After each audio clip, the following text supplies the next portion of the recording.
Welcome to another episode of Preparing for Pregnancy After Loss. I am here with Katie, who is beaming in pregnancy. She's 37 weeks pregnant this week, and so just like 3 more weeks, or potentially fewer, before or before your little guy comes into the world. And the reason why we decided to do this episode together is because you've had what I would consider to be the birth warrior journey. So the pregnancy journey that isn't as easy as some pregnancies are. And I consider you to be a birth warrior. So we're here to capture that birth warrior journey, to capture your story. And I'll pause for now so that you can introduce yourself, and then we'll keep going. Oh, thank you. Yeah, so we've had the pleasure of knowing each other for a while now, even outside of this context. So, and we'll get into like how I, found you and your services later. But yeah, I'm Katie. I'm 34 years old. Had been trying to conceive for technically 2 years. Prior to this successful pregnancy, and certainly learned a lot, not just about the ins and outs of fertility and the female reproductive system, which I feel like I could pass a state board test at this point, but also just about myself and resilience and grace, and just excited to share part of that journey with you today. Nice. So take me back to the beginning of that journey, to when you decided that you wanted to become pregnant and the challenges that you found that was a part of that process. Yeah, so I always knew I wanted babies. Mm-hmm. My grandma used to say, could always see me with a baby on my hip. Just with having a lot of cousins around and neighbors and babysitting. It was just a big part of my upbringing and my life. So it felt like it was the next step for me. And, I assumed that would happen much earlier in life than it did. But life always has different plans, and different relationships came and went, it all worked out perfectly. But I found myself at about 30, and it was getting to be the holiday season, and I thought, you know what, I want to start doing something that is going to at least set me up for the possibility, because I knew that I would probably have some problems. I've always had very irregular cycles, and though it's difficult to diagnose, I believe I have PCOS, polycystic ovarian syndrome, which is hereditary, my family. So I knew that my mother and some other family members had struggled with fertility, and so I was very much bracing for it. So at about 30, I just decided to get off birth control, and was really using it more to just for keeping myself regular, and what I was told was the healthy thing to do, even though I had a long-term partner at that time. So I got off birth control hoping that would help get me regular and on the right track. And then about, I would say 10 months later, we had since gotten married and our honeymoon, and it's like, okay, time to really start taking this seriously and start trying. And immediately I went to a fertility clinic. Pretty much like after the wedding and honeymoon, and once we were settled, I wasted no time. And so that is kind of how I start the clock of my infertility journey. As that first, oh, that's my cat. My first my first appointment at a fertility clinic. And they did what I believe the kind of first pass for a lot of women is, do the blood work, do some routine testing, but essentially they put me on Clomid. And I had been on Clomid then for quite some time. I think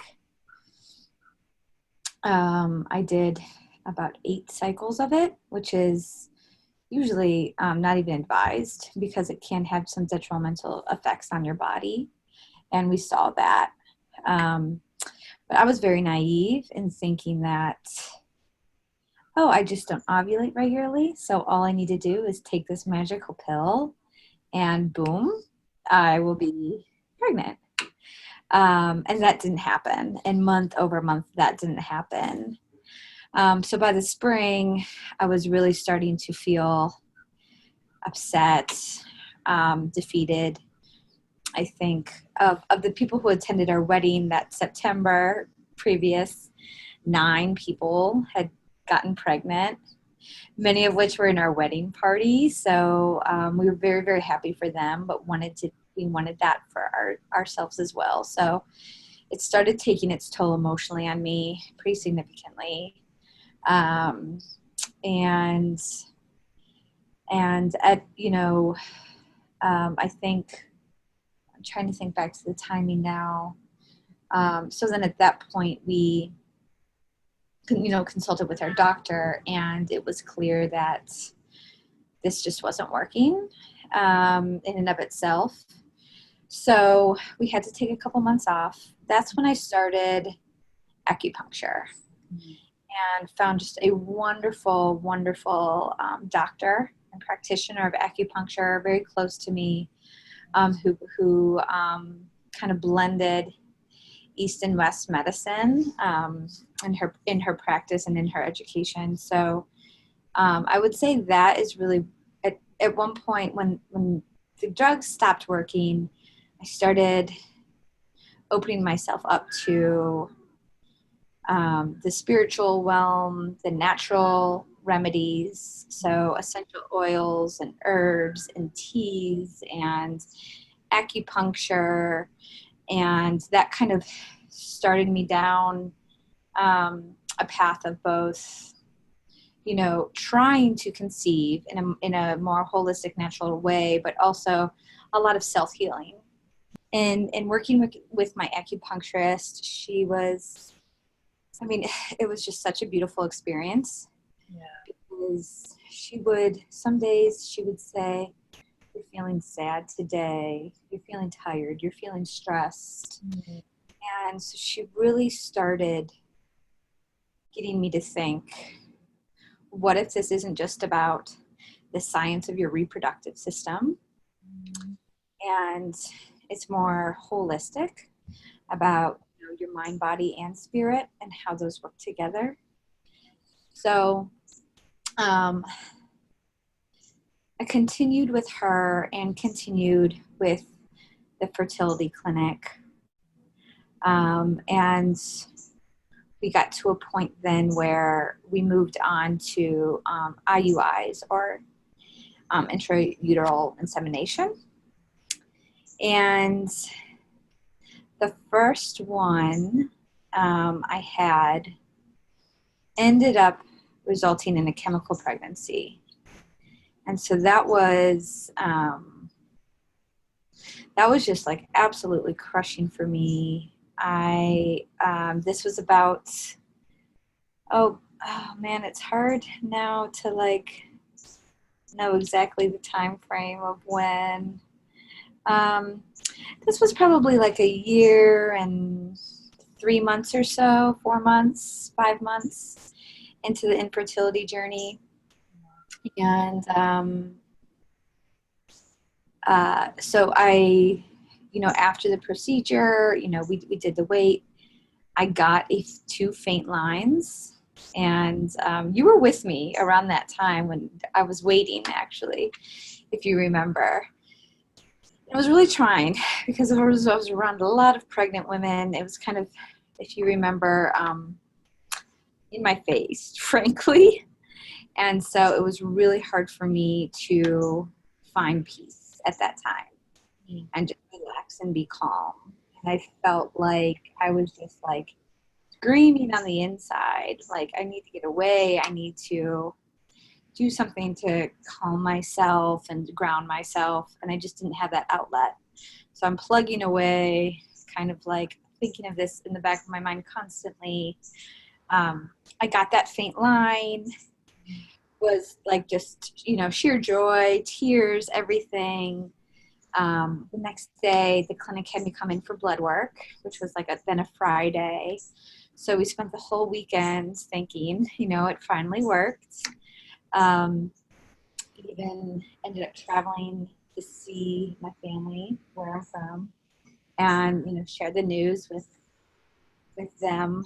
And then Monday afternoon, we got the call, and they said, actually, you're not pregnant. And so I always think back to just that phone call and how terrible it was. But then I also use that to think of women who have had much later term miscarriages and got to really connect with their baby and live with their pregnancy for months, and just how hard that is. And I just had a long weekend, so I do try, and I think another side note is that the infertility has always given me so much perspective on, again, this grace, knowing that so many people are in this struggle with you, and have it worse even. So finding ways to practice gratitude in your daily life started to become really important. And so after that chemical pregnancy, I started thinking, okay, I need to do something different mentally, because I'm becoming like bitter and angry, and that's not good for anybody. So I started like gratitude practices. I really started more with my meditation and mindfulness. I was doing yoga, but I was starting to find more yin yoga practices, and not just more kind of strengthening yoga. I started finding a lot of inspiration and support on Instagram, actually. You have a great page, Natalie, but there's a lot of, pages that offer a splash of like comedy and levity with helpful resources, just storytelling and sharing.